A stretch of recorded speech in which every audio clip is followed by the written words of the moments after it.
일단 가장 많이 팔린 제품은 실패할 확률이 적죠. 가장 인기 있는 명품 브랜드는 무엇인지, 그 브랜드 안에서 무엇이 가장 많이 팔렸는지, 사람들은 왜 이 제품들을 선택했는지, 그렇다면 내가 이 제품을 선택했을 때 절대 후회하지 않을 것인지, 역사적 배경 설명과 더불어서 현재 명품 쇼핑 문화까지 쭉 훑어보는 시간을 시작하겠습니다. 지금은 조금 특이한 시기이고 이놈이 물러가면 다시 예전으로 돌아갈 거야 라고 하지만 과연 그럴까요? 한 달에 170개국 700만 명 이상의 패션 피플들이 쇼핑하러 들르고 있는 온라인 쇼핑몰 네타포르테. 이 네타포르테가 최근 코로나19 이후의 매출 데이터를 공개했습니다. 앞으로는 온라인만이 살 길이다 라고 각 업체에서 전망을 하고 있는 가운데 패션 온라인 플랫폼 네타포르테가 전 세계에서 가장 큰 쇼핑몰 중에 하나이니까 거기서 나오는 통계야말로 포스트 코로나 시대의 상거래 지표로 활용할 만하다 이렇게 생각이 들어서 한번 제가 알려드리겠습니다. 자, 쇼핑 문화가 어떻게 달라졌는가? 밖에 못 나가도 러닝복은 필요해. 코로나19 발생 전후를 비교했을 때 가장 눈에 띄게 성장한 품목은 운동복입니다. 네타포르테가 액티브 웨어로 명명한 운동복과 운동용품은 전년 동기 대비 가장 매출 성장세가 컸어요. 특히 지난 4월 기준으로 러닝복 그리고 운동용품은 지난해보다 521% 성장했습니다. 코로나19 발생 전보다 6배 넘게 관련 제품들이 더 팔렸다고 해요. 5월엔 피트니스 센터 등 실내 운동 시 입는 옷과 용품인 짐 분야 상품들이 전년 동기 대비 329%나 더 팔렸다고 합니다. 구체적인 품목은 레깅스, 스포츠 브라, 팬츠, 워크아웃 세트라고 합니다. 이거를 브랜드 측에서는 그냥 세트로 다 이렇게 구성을 해놓잖아요. 근데 그대로 사는 경향보다는 소비자의 취향대로 다양한 브랜드에서 제품을 따로따로 골라서 세트로 구매하는 형태가 많았다고 해요. 예를 들면 상의는 럭셔리 브랜드 토리버치의 스포츠 브랜드 토리스포츠에서 화려한 오렌지색 톱을 고르고, 하의는 아디다스나 나이키 등 스포츠 브랜드에서 검정 또는 회색 레깅스를 고르는 식이라고 했습니다. 얇은 패딩이나 릴렉스 룩이라고 하죠. 상하로 세트로 되어 있는 추리닝복들, 그런 매출이 상당히 올랐다고 해요. 이런 이지 릴렉스 드레싱 분야의 매출이 올랐다고 합니다. 지난해보다 3.5배 더 팔리는 스웨트 셔츠. 사회적인 거리 두기를 하기 때문에 집에서 보내는 시간이 많아졌잖아요. 그러면서 실내에서 편하게 입을 수 있는 라운지 웨어가 인기 폭발입니다. 추리닝 바지라 불리는 트랙 팬츠와 스웨트 셔츠의 올해 3월 매출은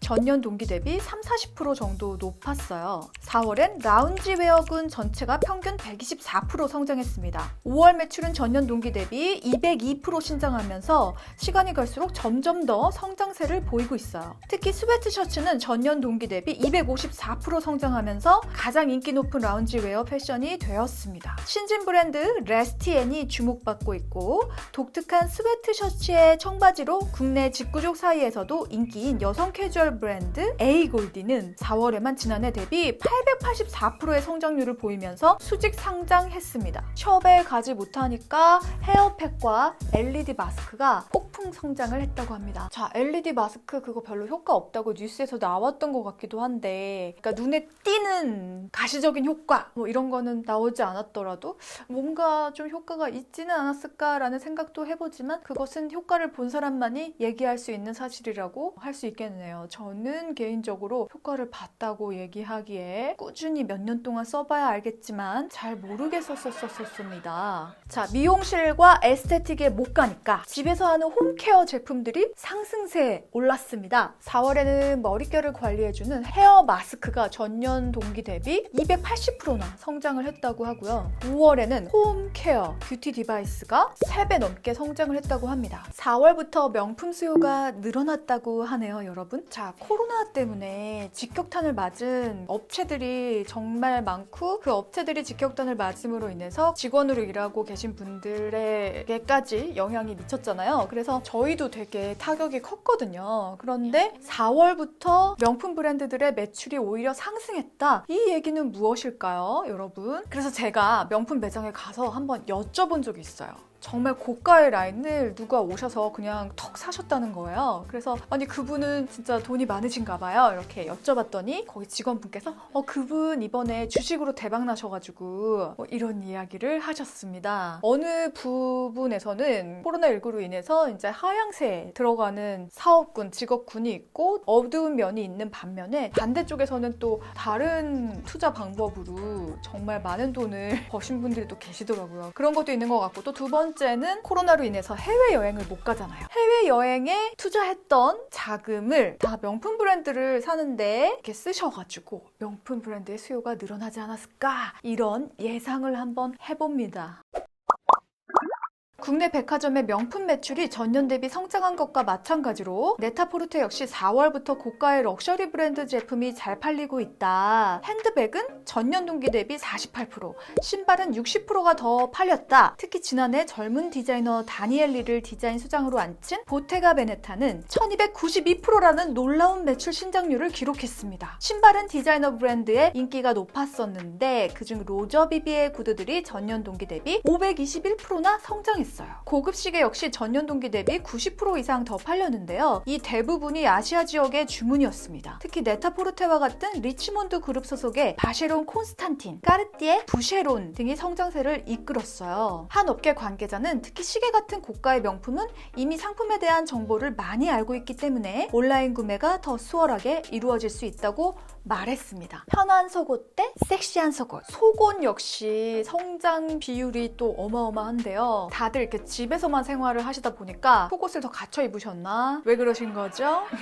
5월 아시아 지역에서만 전년 동기 대비 429% 성장을 했다고 해요. 매장에 가서 직접 입어본 뒤 속옷을 사던 사람들이 매장이 문을 닫자 자연스러운 온라인 구매로 돌아섰기 때문으로 보입니다. 자, 여기서 흥미로운 거는 아주 소프트한 스포츠 브라 같은 그 면 100% 이런 것들도 상당히 소비 증가율이 높았는데 또 반대로 소매에 깃털이 달린 화려한 속옷 브랜드 슬리퍼라는 브랜드가 있고 또 베르사체, 발망 등 로고가 확실하게 드러난 제품들이 인기가 높았습니다. 자, 우리 야한 생각하지 맙시다. 음란막이 들어가신 분들 패션적인 시선으로 봤을 때 속옷이 이제 더 이상 속옷의 개념이 아니고 그게 외출복으로도 가능할 정도의 퀄리티 그리고 예뻐요. SNS 촬영용으로 정말 많이 쓰셨다는 아시아에서 많이 팔렸다고 했는데 한국 사람들 중에는 별로 그렇게 올린 사람들이 없는 것 같아요. 어느 아시아 지역에서 그렇게 많이 올린 거예요? 자, 여기서 우리 이유라트가 명품 브랜드들을 리뷰하는데 재밌게 리뷰하기로 소문난 채널이잖아요.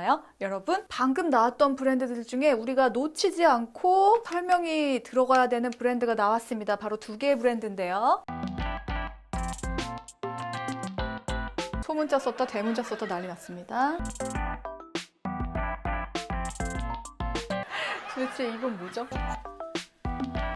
대강 가는 겁니다. 자, 우리 이유라트 골라줄게요에서 정말 자세하게 보테가 베네타의 역사에 대해서 그리고 보테가 베네타에서는 어떤 제품을 구매해야 후회 없는 명품 쇼핑이 될 것인가 아주 자세하게 리뷰를 해드린 영상이 있습니다. 이 영상을 보시고 한번 보시러 가보세요. 자, 인트리치아토 형식, 가죽들을 이렇게 꽈서 만드는 형식의 가방으로 유명해진 브랜드입니다. 이 가방 자체가 일반 사람들한테 유명해진 게 아니고 정말 고퀄리티의 제품이기 때문에 상류층 사람들에게 인기가 높았어요. 그래서 상류층 사람들 사이에서 입소문으로 퍼지기 시작해서 약간 에르메스와 비슷하죠? 그래서 유명해진 브랜드인데요. 자, 지금 2021년 현재 판매되고 있는 가방들 지금 딱 나와 있는 가방들의 컬러들이 정말 너무 예쁜 거예요, 여러분. 쫙! 레몬색에서 연두색의 중간, 연두색이라고 해야 되나? 봄의 그 컬러 있잖아요. 정말 파릇파릇한 새싹의 컬러. 그 색들의 가방들이 이렇게 나와 있습니다. 이탈리아 가고 싶네요, 정말. 연두색에서 색상표를 보면 조금 더 진해지면 무슨 색이죠? 초록색이에요. 초록색의 가방들도 이렇게 여러 가지로 나와 있어요. 나도 이번엔 한번 연두색이나 초록색에 도전을 해봐 뭐 이런 도전 정신을 불러일으키는 것 같은 그런 컬러들입니다. 자, 그렇다면 보테가 베네타에서 현재 가장 많이 팔리고 있는 제품군은 무엇일까? 여러분 궁금하죠? 1위 인트레치아토 남성 반지갑. 마쇼울프도 명품 브랜드들을 별로 그렇게 선호하는 사람은 아닌데요. 그냥 딱 하나의 브랜드 보테가 베네타는 좋아하더라고요. 신사적인 느낌이 나면서도 올드해 보이지 않고 않고 지금 되게 영하잖아요, 느낌이. 그러면서도 고급스럽고 남자들 사이에서 상당히 인기가 많은 브랜드입니다. 제가 마슈르프한테 맨 처음으로 선물해줬던 것도 보테가 베네타 반지갑이에요. 두 번째, 카세트백. 이렇게 패딩 카세트백이 있어요. 겨울에는 처음에 그게 나왔을 때 되게 인기가 많았는데 저는 알고 있었습니다. 그거는 겨울에만 들 수 있어요. 사계절 다 들기에는 더워 보여요. 가방 자체가 오리털 파카를 입고 있는 것 같은 느낌이 들거든요. 그래서 저는 플랫한 카세트백이 훨씬 더 여러 해 가지고 다니고 오래 가지고 있을 수 있는 백이라고 생각을 했어요. 세 번째, 조디백. 여러분, 조디백이 나온 지는 얼마 되지 않았습니다. 신기한 형태의 백이잖아요. 이거는 숄더에 멜 순 없어요. 그리고 저 같은 경우는 미니나 스몰 사이즈를 선호하기 때문에 이거를 이렇게 팔에 넣어가지고 끼기에는 너무 여기가 쫄립니다. 갖고 계신 분들을 몇 분 봤는데 정말 저 백 뭐야? 저거 되게 귀엽게 생겼다. 너무 코디하기도 편하고 직장 다니시는 분들은 정말 잘 쓰실 것 같은 그런 디자인의 백이었어요. 패션 피플들도 하나쯤은 가지고 있어야 되는 백인 거라고 저는 생각합니다. 그래서 저도 머지않아 이 조디백 하나 구매하게 되지 않을까라는 생각을 하고 있어요. 바로 이전에 또 다른 브랜드가 언급됐었죠?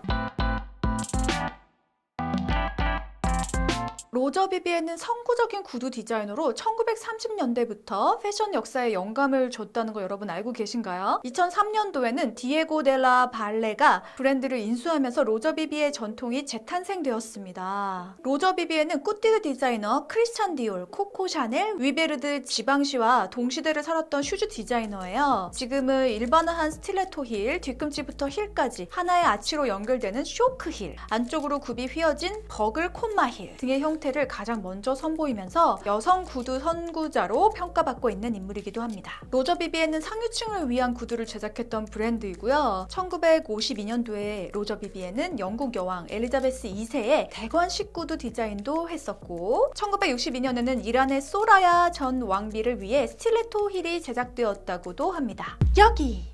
제가 개인 소장하고 있는 로저 비비의 구두 중에 두 개를 갖고 왔습니다, 여러분. 이 구두는 제가 정말 너무너무나 아끼고 엄마랑 프랑스 파리 여행을 한 달 동안 갔을 때 구매했던 슈즈인데 정말 제가 태어나고 이렇게 비싼 슈즈를 구매한 경험이 처음이었어요. 미대생이 CEO가 된 과정이라는 영상이 있습니다. 그 영상에서 제가 자세하게 얘기를 드렸었어요. 바로 그 구두입니다. 신어보면 왜 비싼지 알게 됩니다. 그리고 로저 비비의 구두에 너무 반해서 제가 또 구매한 슈즈예요. 정말 최고급 소재를 쓰고 있고 신었을 때 발의 안정감이 정말 최고예요. 슈즈 브랜드 중에서는 로저 비비의 브랜드를 가장 좋아해요. 자, 여러분, 세계에서 가장 많이 판매가 되고 있는 명품 브랜드가 무엇인지 되게 궁금하시지 않나요? 그리고 내가 무엇을 사야 후회하지 않을 것인가? 2020년 명품 브랜드 순위 10위 프라다. 지금 라프 시몬스가 프라다의 디자이너로 영입이 됐습니다. 그래서 이번 연도에 새로 출시되는 프라다 가방들 너무 예뻐요. 9위 버버리. 역시 명품은 명품입니다. 요즘 들어 더 핫해지고 있는 브랜드임은 확실한 것 같습니다, 여러분. 8위 생로랑. 되게 의외. 나는 더 높을 줄 알았는데 지금 7위가 크리스찬 디올이에요. 6위 까르띠에.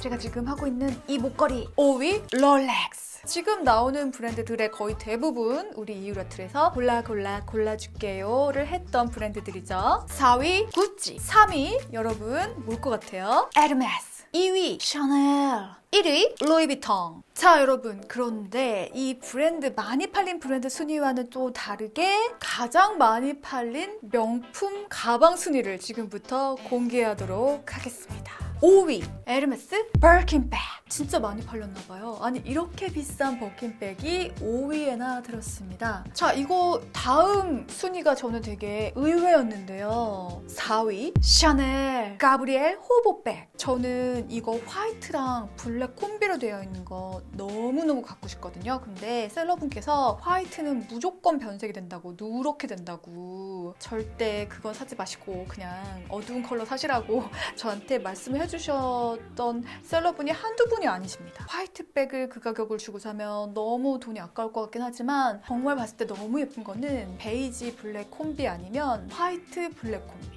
출퇴근하시는 분들 가지고 다니시기에도 좋고 패셔너블한 측면에서도 아주 예쁜 백이라고 할 수 있겠습니다. 3위 루이비통 알마 비비백! 제가 루이비통 그 골라줄게요 에서도 정말 이건 너무나 강추드린다고 말씀드렸던 그 백인데 이 백의 디자인이 여러 브랜드에서도 다 나와요. 그런데 모노그램 알마 비비백 아주 강추드리고요. 뭐 원피스에도 어울리고 그냥 뭐 캐주얼에도 들 수 있고 어려도 들 수 있고 나이가 많아도 들 수 있고 하나 있으면 좋을 만한 백이에요. 자, 정말 의외예요.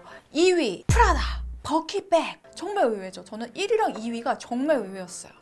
프라다 버킷백 이거는 뭐 그냥 데일리백입니다. 블랙이 진리예요. 너무 가볍고 부담 없이 데일리백으로 들고 다닐 수 있고 그래서 너무나 좋은 백입니다. 대망의 1위가 남아있어요, 여러분. 저도 가지고 있는 백입니다. 1위 디올 레이디 디올 백. 여러분 정말 너무 의외지 않아요? 의외라고 할 수도 없는 게 저도 가지고 있는 백이에요. 깔별로 가지고 있는 분들도 정말 많으실 거예요. 그리고 크기별, 깔별로 이 레이디 디올 백이 1위를 했습니다. 명품을 처음 구매하시는 분들도 그렇고 명품을 여러 번 구매하시는 분들도 그렇고 레이디 디올 백을 구매해서 후회할 일은 없다라는 반증이기도 한 것 같습니다.